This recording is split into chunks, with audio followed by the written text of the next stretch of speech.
ونستعينه ونستغفره ونعوذ بالله من شرور أنفسنا وسيئات أعمالنا من يهده الله فهو المهتد ومن يضلل فلا هادي له وأشهد أن لا إله إلا الله وحده لا شريك له وأشهد أن محمدا عبده ورسوله يا أيها الذين آمنوا اتقوا الله حق تقاته ولا تموتن إلا وأنتم مسلمون يا أيها الناس اتقوا ربكم الذي خلقكم من نفس واحدة وخلق منها زوجها وبث منهما رجالا كثيرا ونساء واتقوا الله الذي تساءلون به والأرحام إن الله كان عليكم رقيبا يا أيها الذين آمنوا اتقوا الله وقولوا قولا سديدا يصلح لكم أعمالكم ويغفر لكم ذنوبكم ومن يطع الله ورسوله فقد فاز فوزا عظيما أما بعد فإن أصدق الحديث كتاب الله وخير الهدي هدي النبي صلى الله عليه وآله وسلم وشر الأمور محدثاتها فإن كل محدثة بدعة وكل بدعة ضلالة وكل ضلالة في النار وبعد فلندرين الله عز وجل sunduesit absolut të kësaj bote dhe të botës tjetër. Falënderojmë Allahun Azza wa Jall, në dorën e të cilit qëndron çdo gjë nga sundimi i tij. Falënderojmë Allahun Azza wa Jall, tek i cili kthehemi çdo herë kur kemi nevojë dhe tek i cili kthehemi domosdoshmërisht edhe atëherë kur nuk kemi nevojë. Falënderojmë Allahun Azza wa Jall që sundimi i tij ka përfshirë çdo gjë në gjësi dhe çdo gjë në krijimin e tij. Nga emrat e Allahut të bukur është emri El Malik, mbreti, sunduesi. Dhe ky emër në librin e tij të shenjtë është përmendur në 3 forma: El Malik, El Malik edhe El Malik, që të 3 format e kanë pothuajse kuptimin e njëjtë: sunduesi, mbreti dhe poseduesi i çdo gjëje. Emri El Malik është përmendur gjithsej 5 herë në Kur'an, kurse emri El Malik është përmendur 2 herë në Kur'an dhe emri El Malik është përmendur vetëm 1 herë në Kur'an. Allahu Azza wa Jall përmes këtij emri e tregon një realitet i cili nuk ka nevojë për të treguar, sepse është një gjë që secili në vetveten e tij e ndjen. Megjithatë Allahu Azza wa Jall e përsërit këtë për arsye se nganjëherë njerëzit harrojnë se kanë dikant mbi kokën e tyre që i sundon. Harrojnë se kanë dikant mbi kokën e tyre që i vështron. Harrojnë se një ditë do dalin para sunduesit absolut, të cilit nuk i ik asgjë, dhe që fuqia e tij ka kapluar çdo gjë, dhe që dija e tij depërton në çdo vend, dhe që njohuria e tij e thellë nuk lën asgjë mangut. Njerëzit e harrojnë se Allahu Azza wa Jall është i veçuar me një sundim i cili nuk përshkruhet me asnjë sundim në botë, dhe i cili nuk mund të përshkruhet për shkak se raporti i sundimit të krijesave me krijuesin është sikurse raporti i qenjes së krijesave me qenjen e krijuesit. Andaj është dallim shumë i madh si në sundim, si në çdo cilësi dhe çdo emër të Allahut Azza wa Jall me krijesat e tij, ashtu siç është dallim shumë i madh në qenjen e çdo krijesë të Allahut me vetë krijuesin e tyre. Andaj Allahu Azza wa Jall veçohet me sundimin e tij për arsye se ai i ka sjell robërit dhe ai i ka sjell krijesat dhe ai i ka krijuar ato. Dhe ato nuk ishin pa i bërë Allahu, pa i sjell Allahu. Dhe ato nuk ishin pa i krijuar Allahu. Dhe se Allahu Azza wa Jall veçohet me këtë sundim sepse ai do të mbetet i fundit. Dhe ai do të mbetet i vetmi. Dhe që të gjithë një ditë do të shuhen. Dhe që të gjithë një ditë do të përfundojnë.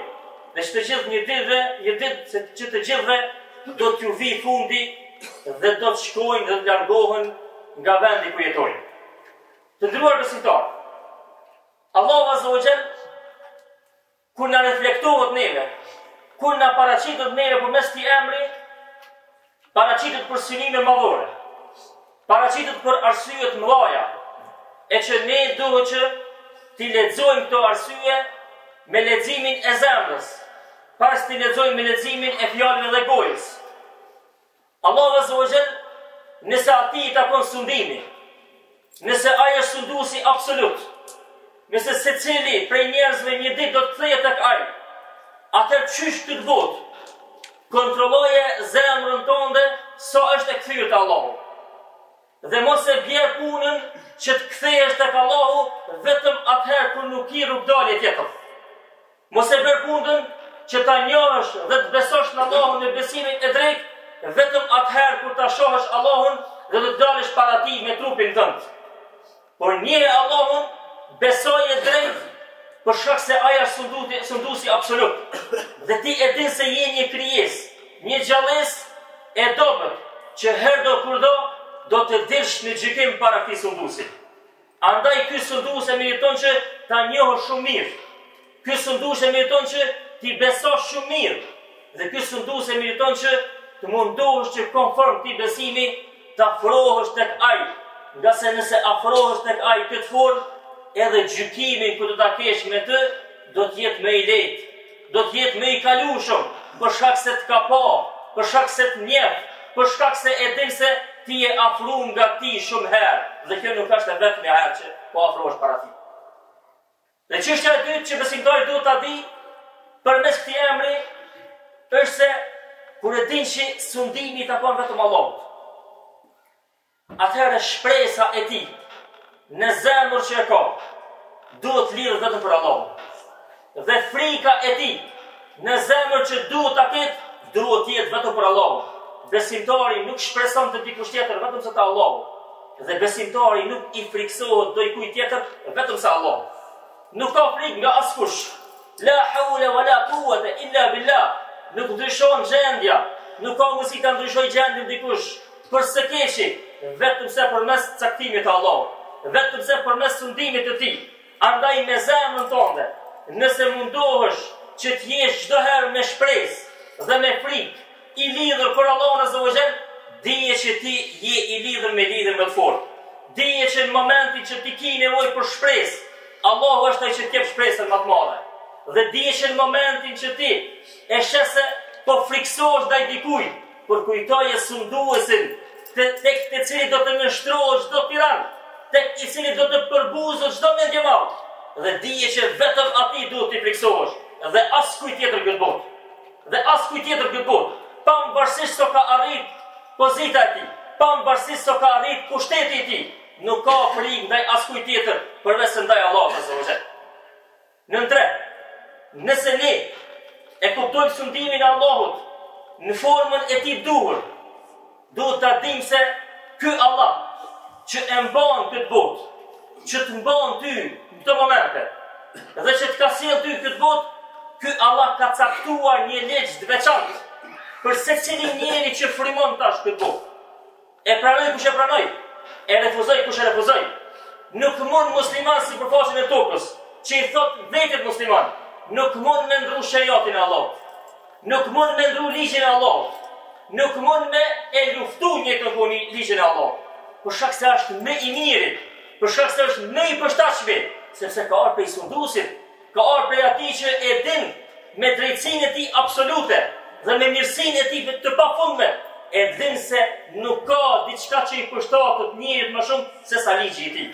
Andaj është shumë rrezik për secilin prej neve që të mundohemi me mendjet tona të cekta dhe me ide tona që nga njerë janë të mykura, që të mundohemi që ta kthejmë mbrapsht ligjin e Allahut. Jo, ti je vetëm një krijesë e Zotit.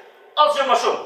Sikur qysh nuk dite me sjell vetëm këtë dynjë, kur erdhe dhe nuk drejti kërkosh që të sjellin këtë dynjë, ashtu edhe nuk duhet me ditë muslimani sinqert, që me kundërshtu ligjin e atij që të ka sjell, sepse qysh ka ditë ka sjell dhe qysh ka ditë ka krijuar këtë formë bukur, qashtu e ka edhe ligjin e tij të bukur, qashtu e ka edhe shariatin e tij të bukur, qashtu i ka edhe dispozitat e bukura, qashtu edhe dispozitat e tij kanë bëmirësi dhe dobi dhe sjellin të mira dhe fryte të shumta në jetën e përditshme të njerëzve. Andaj ai që kupton sunduesin si duhet ta kuptoj dhe duhet ta akceptoj dhe duhet ta pranoj edhe ligjin që vjen prej tij. Po ashtu ai që kupton emrin e Allahut azza wa jall, El Melik, sundues, i pashoq, i panevojshëm për të tjerët, ai e din se vërtet qen ka një krijesë e dobët në sundimin e tij të madh.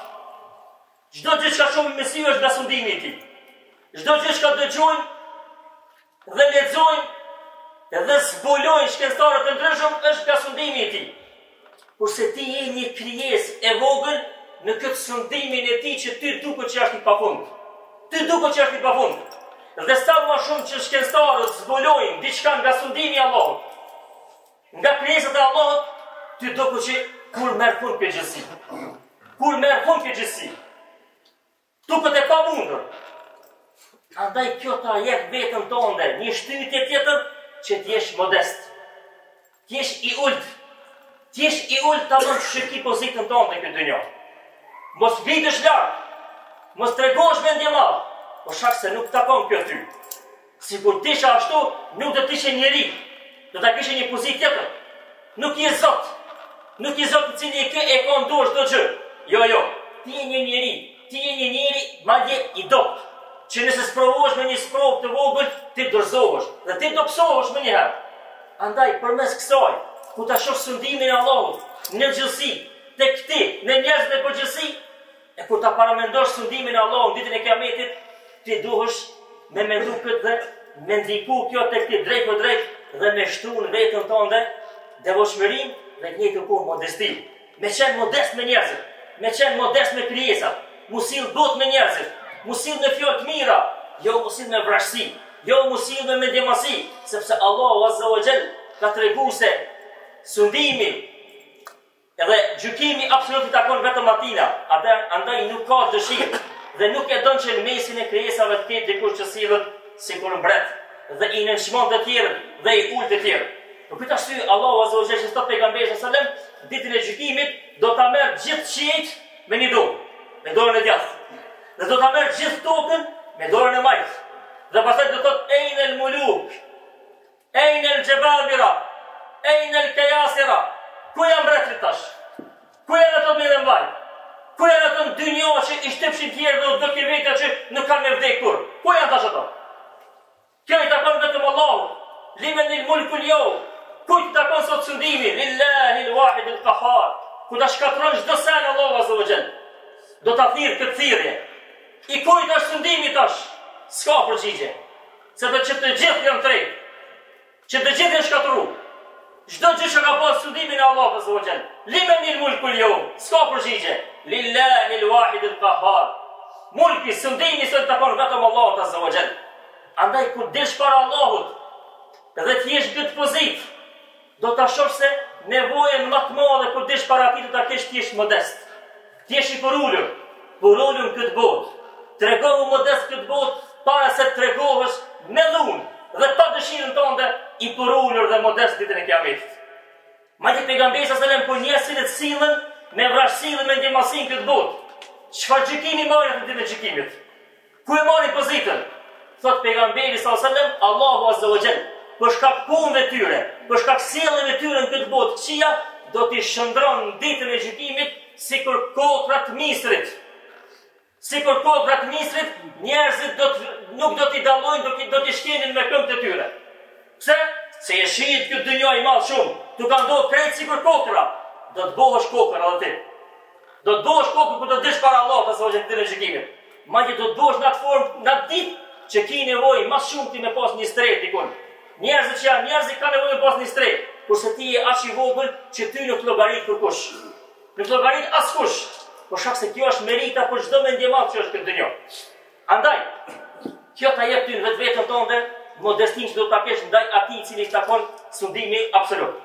Dhe e fundit, kjo gjithashtu e ngjall zemrën e çdo personi që është i dëmtuar, çdo personi që është bërë zullum, se një ditë do dalë para sunduesit absolut.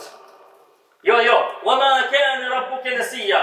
Mos mendo se Allahu i ka harruar punën e njerëzve. Kjo botë me gjitha mundimet e tyre kalon. Por ajo që do të vjen, ajo është e vazhdueshme dhe e pafundme. Aty nuk përfundon. Andaj ai i cili është goditur me sprovë, atë të cilin i ka bërë zullum dikush, atij të cilit i ka hyrë në qafë dikush, le ta kenë shpresë Malikul Muluk, le ta kenë shpresë këtë emër të Allahut, El Melik, që atij ta konsumtimi dhe një ditë do të del para Allahut dhe do të shfryhet me gjitha ato brenga që i ka pasur kokën në zemër. Dhe do t'ja tregon gjitha njerëzve, të gjithë njerëzve, do t'i tregon për zullumin që ka përjetuar në këtë botë. Madje të nderuar besimtar, ata cilët hjekën, ata cilët mundohen këtë botë, me pa dëshirën e tyre, për shkak se tjerët i kanë bërë zullum atyre, ata aq grada të larta do të kenë në gjykimit, saqë muslimanë cilët do t'i kanë pas ato hjeka, do shpresonin të kthehen në dynjë, të hjekin çashtu, të mundohen çashtu, vetëm ta marrin as problem të madh të kenë para Allahut azza wa jalla në gjykimit. Andaj çdo kush i cili është i goditur me një sprovë, me një breng të madhe, vetë ta mendon vetën e tij, se ka një ditë kur do dalin para Melikut, para Allahut azza wa jalla, para mbretit, para sunduesit absolut, dhe aty do të përfundoj çdo problem, çdo zënd dhe çdo breng që e kemi në jetën tonë. Të nderuar besimtarë, sunduesi absolut, Allahu azza wa jalla, përmes këtij emri na tregon se ne nuk mund të jetojmë jetën të balancuar ashtu siç duhet si njerëz, nëse nuk e dimë se është dikush mbi neve që na kontrollon, që na vështron dhe i cili na sundon dhe i cili ka forcë mbi neve, dhe kështu bëhemi modest, ta jetojmë jetën normale dhe ta përkujtojmë atë sa herë që kemi nevojë dhe sa herë që mendojmë që s'kemi nevojë, edhe pse normalisht në çdo çast kemi nevojë për të. Subhanallahu bihamdik, ashhadu an la ilaha illa anta, astaghfiruka wa atubu ilaik.